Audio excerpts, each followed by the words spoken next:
আজকের ভিডিওতে মূলত আমরা কথা বলবো যে প্রাইমারি রিক্রুটমেন্ট 2025 যেটা এই মুহূর্তে ফর্ম ফিল আপ চলছে 9 তারিখ পর্যন্ত, অর্থাৎ 9 ডিসেম্বর পর্যন্ত ফর্ম ফিল আপের সময়সীমা বেঁধে দেওয়া হয়েছে।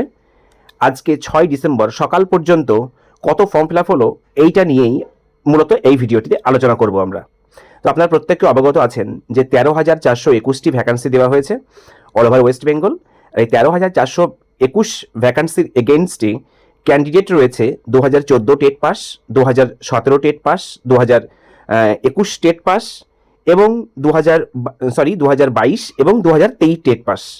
অর্থাৎ এই 4টে টেট পাসের যারা ক্যান্ডিডেট রয়েছে তারা কিন্তু এই ফর্ম ফিল আপে অংশগ্রহণ করতে পারবে বা ফর্ম ফিল আপ তারা করছে।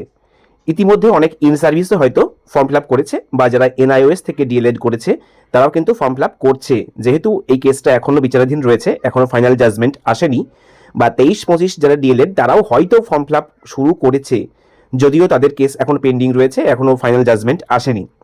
তো 6 ডিসেম্বর সকাল পর্যন্ত ফর্ম ফিল আপ হয়েছে অ্যাপ্রক্স 42,000, অর্থাৎ 42,000 মতো ফর্ম ফিল আপ হয়েছে। যাদের ফর্ম ফিল আপে কোনো রকমের ভুল ত্রুটি হয়েছে তাদের চিন্তার বিষয় নেই, এডিট অপশন হয়তো দিতে পারে, এটা গতকালকের নিউজ, এডিট অপশন হয়তো দিতে পারে। আর যদি এডিট অপশন না দেয় তাহলে যাদের ফর্ম ফিল আপে ভুল ত্রুটি হয়েছে তারা কিন্তু ভেরিফিকেশনের দিন সেগুলো ঠিক করে নিতে পারবেন। এ নিয়ে চিন্তার কিছু নেই, তারা ভেরিফিকেশনের দিন অবশ্যই ঠিক করে নিতে পারবেন যদি ভুল ত্রুটি কিছু হয়ে থাকে। এ নিয়ে টেনশন করার কোনো প্রয়োজন নেই, যদি এডিট অপশন নাও দেয় তো সমস্যা কিছু হবে না। তো এখনো পর্যন্ত নিউজ সকাল পর্যন্ত, অর্থাৎ 6 ডিসেম্বর সকাল পর্যন্ত ফর্ম ফিল আপ হয়েছে 42,000-এর মতো।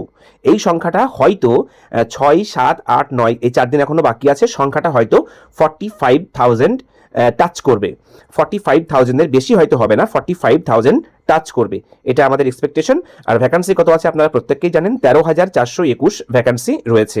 তো ভিডিওটি শেষ পর্যন্ত দেখার জন্য অসংখ্য ধন্যবাদ। আর অবশ্যই চ্যানেলটি সাবস্ক্রাইব করে রাখবেন, আমরা সমস্ত লেটেস্ট আপডেট কিন্তু আমাদের এই চ্যানেলে প্রোভাইড করে থাকি।